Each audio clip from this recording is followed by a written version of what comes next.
What if the Blair Witch was more than a movie? What if there are entities that lurk in the woods, people with terrible motives trying to summon otherworldly powers? Well, these are 5 allegedly true scary stories of real encounters with witches.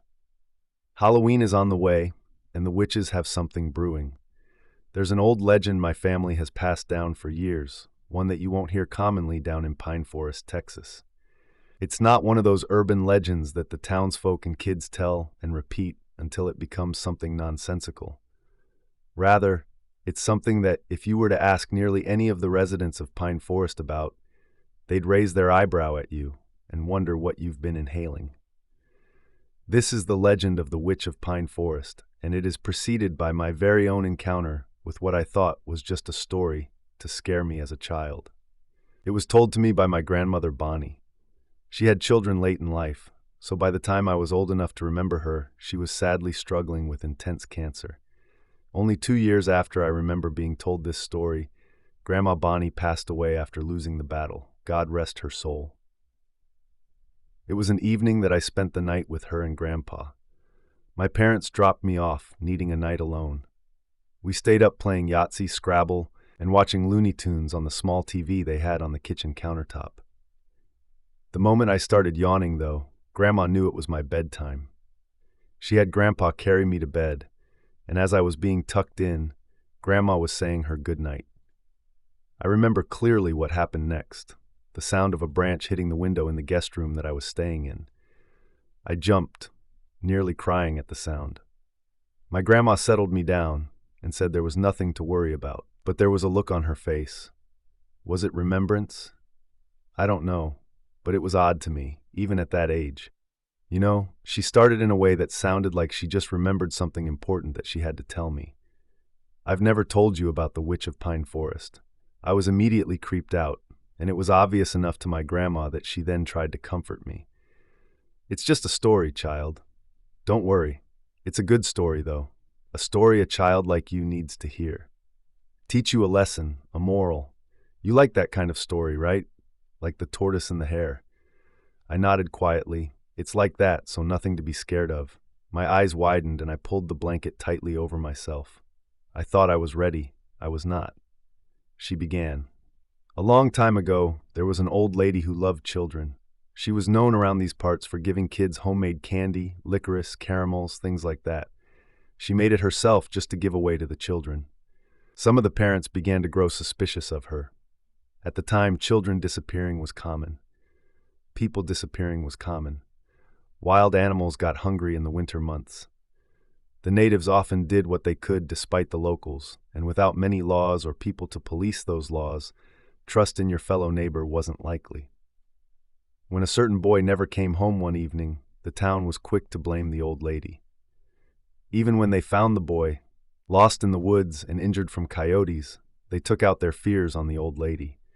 They burned down her home, and with nothing more than a bag of what was left of her homemade candy, she was banished into the wilderness. At her age, she was sure not to survive. Ever since that day, some have said to have seen an old decrepit silhouette in the woods, standing and watching. Many children have reported over the years that a strange-looking old woman tried to call them into the woods, offering them treats from her bag of candy. So what I have to say is this, hon. When you hear or see something strange in the woods or pine forest, ignore it, and it will go away. And never, ever take candy from a strange old woman standing near the trees. Needless to say, I was as horrified as I was confused. I was looking at this story as just that, a story, but I couldn't stop wondering why she acted like it wasn't a story, why she was making it sound so real, so creepy. She sighed, kissed my forehead, and went off to bed with Grandpa. She left me in that room, with only the light from the cracked door shining on my chest. I watched the window that night, watching the tree branch outside sway in the moderate winds. It wasn't until 5 years afterward that this story came to life for me in a way that I wish wasn't true. Grandma was gone, and Grandpa, still able to walk but just barely, was lonely. So I'd often visit him over the weekends to keep him company. We'd watch TV near the fireplace, talk about tales from his youth, and reminisce about Grandma. One night he asked me to fetch some logs for the fire. He hired some guys every so often to chop some up and stack them outside by the house. As such, all I had to do was go outside, grab a few logs, and get back inside where it was warm, as it was an especially cold Texas winter. I put on my coat and went out the door. I circled the house and made my way quickly to the stack of logs outside. To my right, maybe 15 yards from me, was the tree line that encompassed the perimeter of Grandpa's home. I continued my task. 1 log, 2 logs, 3 logs. Maybe I could fit a 4th in my arms, I wondered. As I struggled to grab a 4th log, I heard something, a sound that broke the quiet of the night. "Hello, young'un." It was an ancient voice coming from somewhere close. The voice nearly reminded me of my grandma's, but that was most likely my memory being hazy. I turned in the direction of the sound and saw a dark shape standing amidst the trees. The voice continued, out fetching wood to keep warm. "Well, yeah, are you lost?" I asked. "There's not another house around here for a while. Would you like to come inside?" "No," she chuckled, "but I might have something to help you keep warm." "Do you like candy?" My heart stopped. My clearest and most vivid memory of my grandma came back to me. The witch of Pine Forest, the old lady who gave out candy. Caramels, drops, butterscotch. "Tell me, boy, what's your favorite? Come over here." She waved her hand in her direction to beckon me over. "And you can choose what you like." I was steadily making my way to the corner of the house. Once there, I could make a quick sprint for the front door. Without either of us uttering another word, I was able to round that corner, cutting off my view of the dark shadow in the woods. I made my way to the front door, but I nervously dropped one of the logs on the front steps. As I quickly bent down to pick it up, I looked toward the corner of the house where I'd just come from. I jumped back, dropping the remainder of the logs. The silhouette of the old lady was now at the corner of the house where I'd been seconds ago. She was still somewhere somehow covered in enough darkness that I could not make out many details. "Oh dear, why would you ignore me like that? I just want to give you a treat." What now horrified me and kept me unable to speak at all was how tall her silhouette was. From that distance I could make out her height. She stood to the height of the bottom of the roof of the house, tall enough to latch up and crawl onto the roof with ease if she so desired. I freaked out, clawing at the doorknob as my numb hands slid off once, twice, 3 times before I finally had the door opened and I was falling onto the floor. My grandpa, having been standing by the window, watching everything, quickly shut the door behind me and locked it. He shushed me with a finger to his mouth. He beckoned me to follow him to the kitchen, where we sat in bright light and silence for about an hour. Eventually, Grandpa spoke. "It's good of you to listen to your grandma, boy. Never forget what she told you." I couldn't reply. Maybe I was in shock. Maybe I was just that dumbfounded. All I could do was sit there until my grandpa felt safe enough to go to bed, and I went to the guest room, drew the curtains closed, and watched old VHS movies on the old TV there. Some stories are more than stories. Some stories are warnings. If I hadn't been told that story by my grandma, I would not have recognized the Witch of Pine Forest, and I may not be here now to share this warning with you. Once there, I could make a quick sprint for the front door. Without either of us uttering another word, I was able to round that corner, cutting off my view of the dark shadow in the woods. I made my way to the front door, but I nervously dropped one of the logs on the front steps. As I quickly bent down to pick it up, I looked toward the corner of the house where I'd just come from. I jumped back, dropping the remainder of the logs. The silhouette of the old lady was now at the corner of the house where I'd been seconds ago. She was still somewhere somehow covered in enough darkness that I could not make out many details. "Oh dear, why would you ignore me like that? I just want to give you a treat." What now horrified me and kept me unable to speak at all was how tall her silhouette was. From that distance, I could make out her height. She stood to the height of the bottom of the roof of the house, tall enough to latch up and crawl onto the roof with ease if she so desired. I freaked out, clawing at the doorknob as my numb hands slid off once, twice, 3 times before I finally had the door opened and I was falling onto the floor. My grandpa, having been standing by the window, watching everything, quickly shut the door behind me and locked it. He shushed me with a finger to his mouth. He beckoned me to follow him to the kitchen, where we sat in bright light and silence for about an hour. Eventually, Grandpa spoke. "It's good of you to listen to your grandma, boy. Never forget what she told you." I couldn't reply. Maybe I was in shock. Maybe I was just that dumbfounded.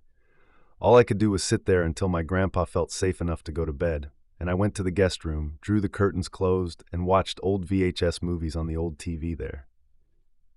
Some stories are more than stories. Some stories are warnings. If I hadn't been told that story by my grandma, I would not have recognized the Witch of Pine Forest, and I may not be here now to share this warning with you. The road was pretty straight at this point. It took no turns, but this is where my night was about to take an interesting and terrifying turn. Remember, it wasn't raining and I didn't see any fog that night. There I was, cruising along in my smooth ride, going maybe 30 or 40 on the backcountry farm road that night, and it happened. Something I always had reason to believe but wanted to see for myself. Maybe 100 feet in front of the car, in the middle of the road, there was something. It was like fog, but I know it wasn't, because this supposed fog was in the shape of a person. Little patches of fog are horizontal, not vertical, but this ghost or spirit or fog, it didn't have any discerning sharp details that I could make out. Just a foggy shape of a person, standing in the 5 to 6 foot range. Hard to say because it happened so quickly and scared the crap out of me. I saw it in my path, and my mouth would have been in my lap if that were possible. I was just driving, frozen, hands on the wheel. It dispersed as it hit my windshield. It couldn't have been more than 2 or 3 seconds later when my headlights began to shut off. My arm hairs were immediately standing at attention, and my headlights had gone off for a few seconds, but those seconds felt like forever. The lights went on, flickered, then turned off, like the power was being sapped from them. I couldn't believe what was happening. The car had an automatic headlight dimmer switch, and I later had to replace the part because in the next week or two, randomly, when I was driving at night, the headlights would once again shut off, then come back on. As I got to the end of that road, I pulled over onto the shoulder, kinda regrouped in my mind, and called my friends and told them what happened. They believed me and seemed amazed. Perhaps what I encountered that night was the spirit of the witch, angry that we had messed around at her burial site. I'd always wanted some kind of evidence of ghosts or something like it, and for me it finally happened with an experience. So just remember, when you go looking for ghosts, you may just find what you're looking for.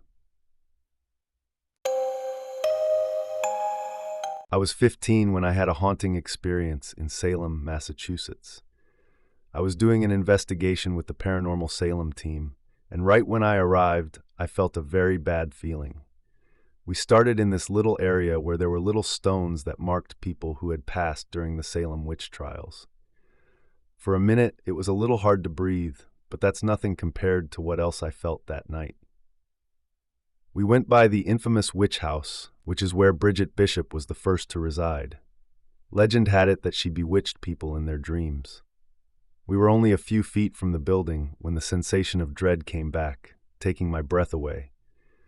There was such an evil feeling to it, as if someone was standing behind me. When I turned around, nothing was there. As I was walking through the nearby parking lot, I got a huge spike on the email meter, which was probably in the 60s range. At the same time, it was getting extremely cold, to the point that I could see my breath in the air, which was bizarre because all day before this, it had been extremely hot compared to the usual weather. I felt as if an energy had passed through me. It was a sort of, you just want to wet yourself kind of feeling. It was so creepy, not to mention the sensation of something playing with my hair, something like a cold hand. I can't even watch Ghost Adventures anymore without remembering these sensations. Home Intruder by Miriam. It was a long time ago. I must have been 6 years old. Growing up, my mom used to tell me stories. One that I remember prominently was that if I didn't sleep, a witch would come to scare me. She gave it a backstory and everything. It was very late one night. If I could guess, it was roughly 1 a.m. I used to sleep with my parents when I was little, so both of them were asleep at the time. I woke up to a cold gust of wind coming from the window. I opened my eyes. It was a full moon, so I was able to see quite a bit. That's when I saw something in front of me, a tall, dark figure moving very slowly. Now, I don't remember vividly what it looked like, but I do remember the figure had a very bad posture, walking with a badly hunched back and an unnatural-looking head larger than a normal person's. But it was very light on its feet, making no noise at all as it moved through my room. 6-year-old me was thinking it was a witch, so I pretended to sleep while at the same time trying to wake up my parents, which I unfortunately failed to do so. The creepy thing is, nothing was stolen or taken, and no one was harmed. I told my mom this story not long ago, and she honestly looked terrified, knowing that someone or something was in her house, all while they were sleeping. When I was in grade school, I was always told to stay away from the house at the end of our street. This was an order I didn't dare go against, because a creepy old woman lived there. She always stared at the people who walked by, as if cursing us for existing. The woman had an extreme dislike for kids as well, and at one point, she called me over to her porch.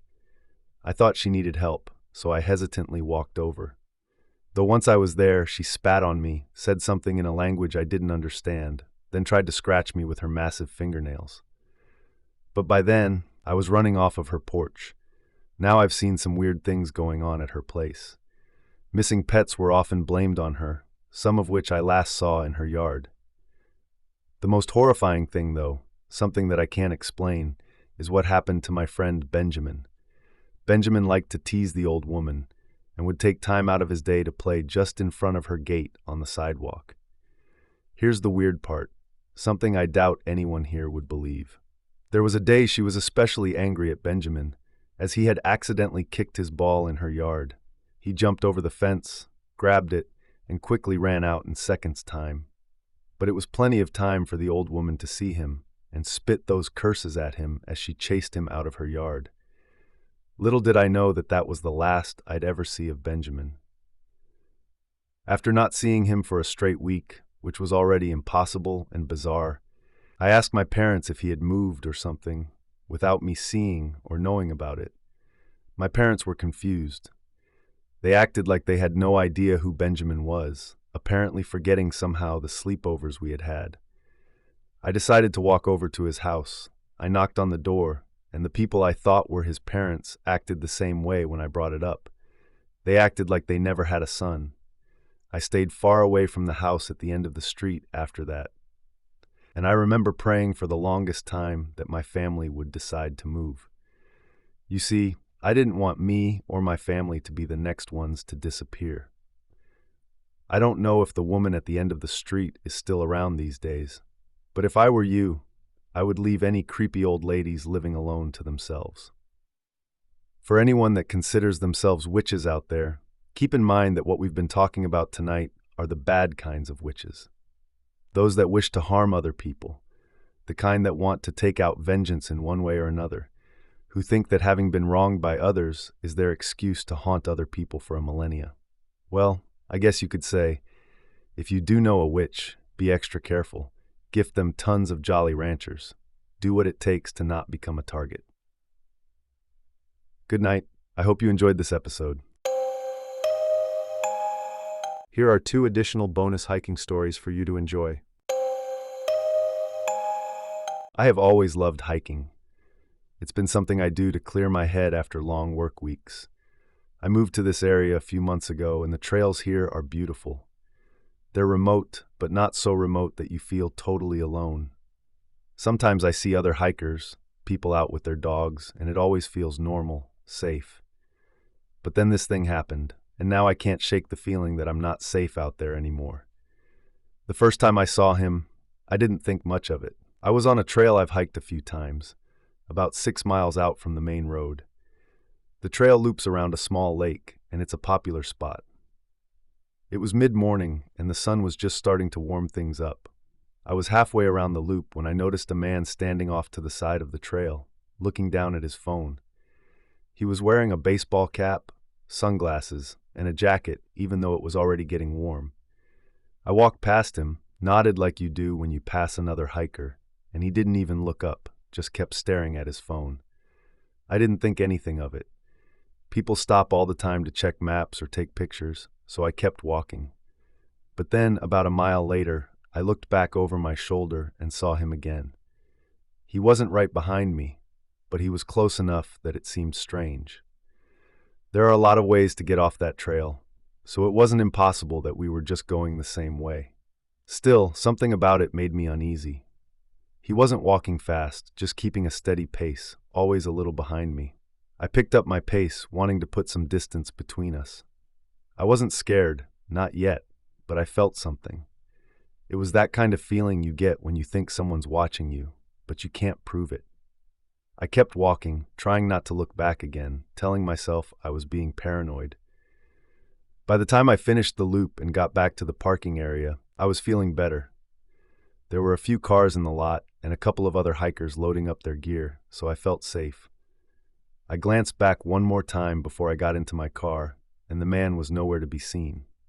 I figured he had taken a different trail, and I drove home, feeling silly for being so jumpy.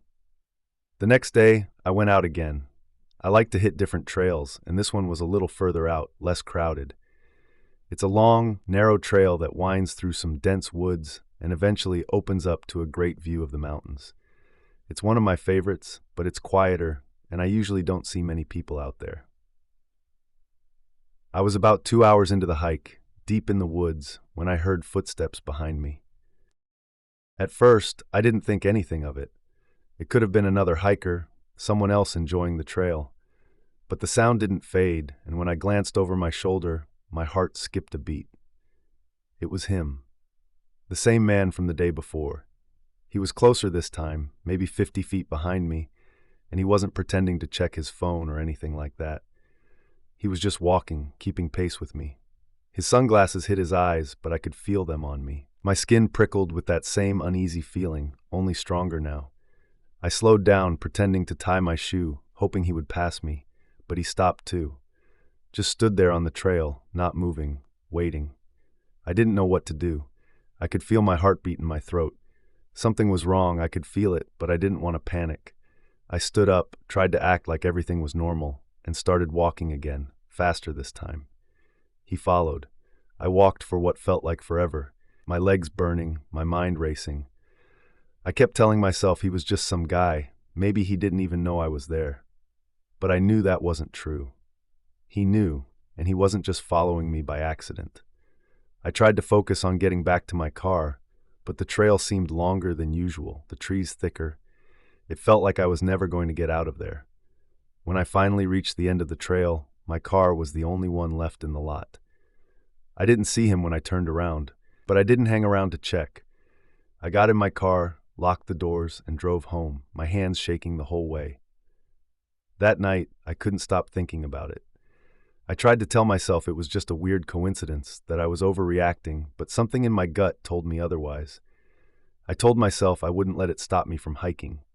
This was my thing, and I wasn't going to let some random guy ruin it for me. 2 days later, I went out again. This time, I picked a trail I had never done before, a little further out of town. I figured there was no way he'd be there. It was early in the morning, and the parking lot was empty when I arrived. I felt a little on edge, but tried to shake it off. The trail was beautiful, winding through tall pines and along a ridge with a great view of the valley below. I was starting to relax, thinking maybe I had been overthinking the whole thing. But then I saw him again. He was standing by a tree about 100 yards up the trail, just waiting. He wasn't walking this time. He was just standing there, looking at me like he had been expecting me. My heart started pounding. I turned around and started walking back the way I came, trying to stay calm, trying not to run. I could hear him behind me again, the sound of his footsteps in the leaves. When I got back to my car, I didn't look back. I just got in and drove, my hands shaking on the steering wheel. I didn't know what to do. It felt like no matter where I went, he was there, watching, following. That night, I decided to do something I hadn't done in a while. I went camping. I figured if I got out of the area, went somewhere completely different, maybe I could shake him. I drove a few hours to a state park, found a spot, and set up my tent. It was peaceful out there, no sign of anyone. I felt safe for the first time in days, but that feeling didn't last long. It was late, and I was sitting by the fire, listening to the sounds of the woods.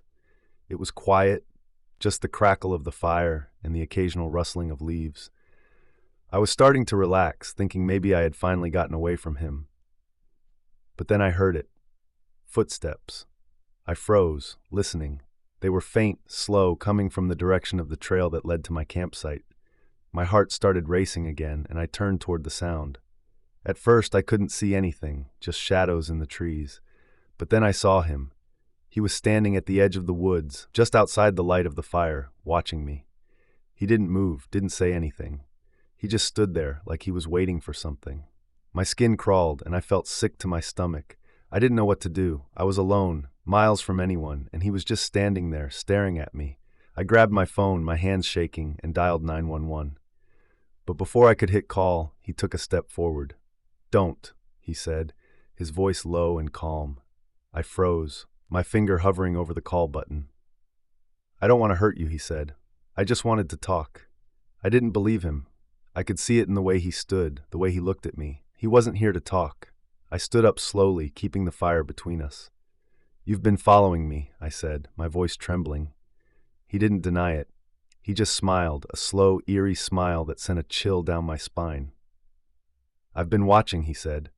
"You're interesting." I didn't know what he meant by that, but I didn't want to find out. I backed up slowly toward my car, keeping my eyes on him. My heart was pounding in my chest, and I could barely breathe. He took another step forward, still smiling, still calm. "You don't need to be afraid," he said. "I just wanted to talk." I didn't wait for him to get any closer. I turned and ran to my car, fumbling with the keys as I unlocked the door. I jumped in, locked the doors, and started the engine. My hands shaking so badly, I could barely get the key in the ignition. As I backed out of the campsite, I looked in the rearview mirror. He was still standing there, just outside the light of the fire, watching me drive away. I didn't stop driving until I was hours away, back in the safety of my own home. I don't know who he was or why he was following me, but I haven't been back on the trail since, and I don't think I ever will. I was hiking alone, something I've done for years without a second thought. I'm used to being out there, just me, the trees, and the trail. There's a certain calm in it. This time I chose a trail that was less popular, more isolated. I wanted to be away from everything for a while. It was a clear day, the kind where the sky looks endless and everything smells like pine and earth. It was quiet too, which I liked.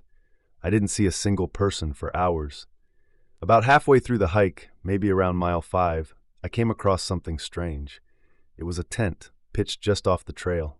It wasn't old or weathered, but it wasn't brand new either. The weird part was it looked fully stocked. The flap was half open, and I could see a sleeping bag, a camping stove, and even a backpack inside. It wasn't unusual to see campers, but this one seemed out of place. There was no one around. No footprints, no sounds of people. At first, I thought someone might be out gathering firewood or maybe exploring the area nearby. But after standing there for a while, waiting, nothing. It was just empty. I moved on, thinking maybe they'd come back or they were somewhere I couldn't see. But the farther I got from the tent, the more uneasy I felt.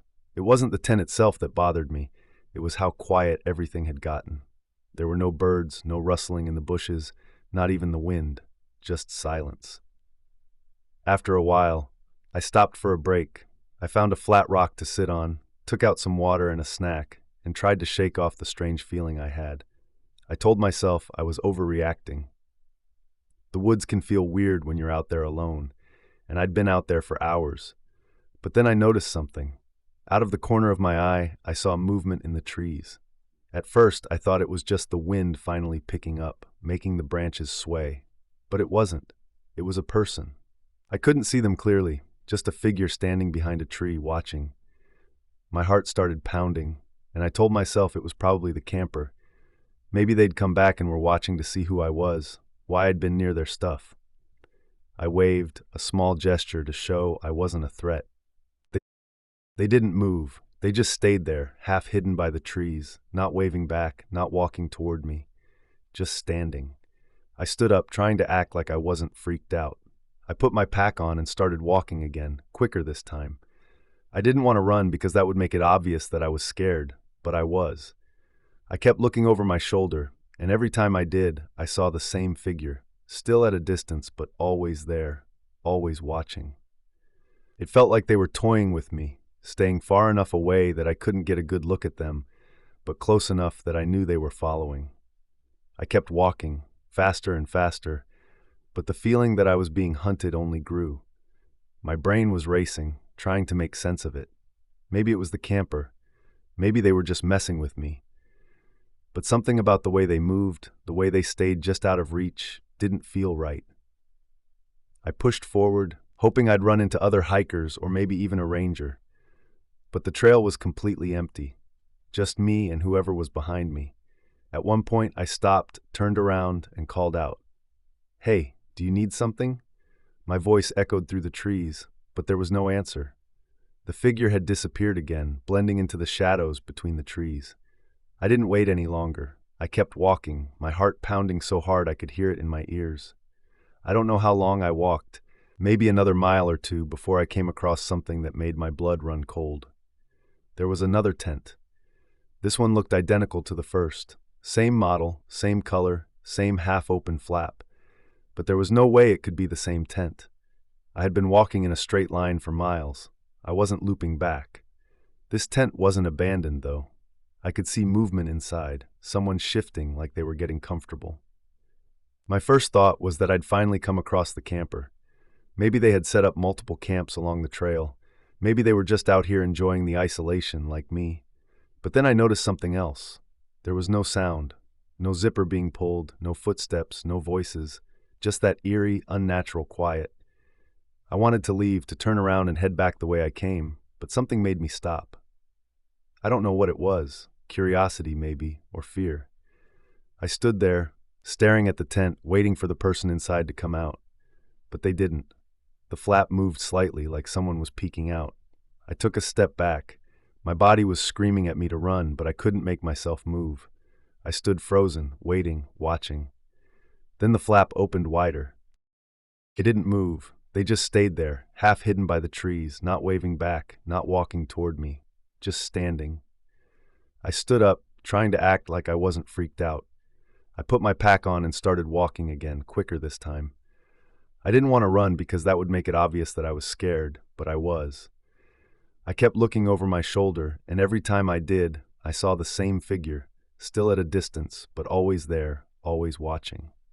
It felt like they were toying with me, staying far enough away that I couldn't get a good look at them, but close enough that I knew they were following. I kept walking, faster and faster, but the feeling that I was being hunted only grew. My brain was racing, trying to make sense of it.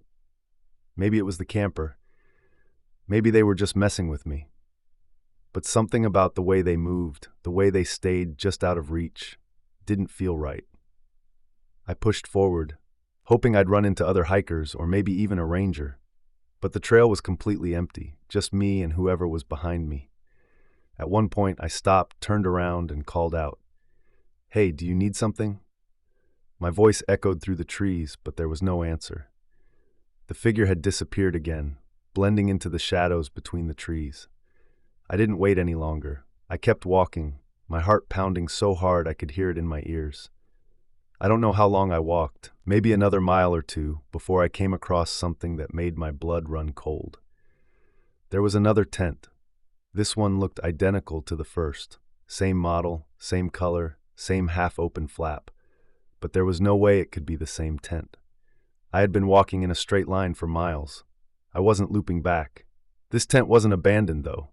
I could see movement inside, someone shifting, like they were getting comfortable. My first thought was that I'd finally come across the camper.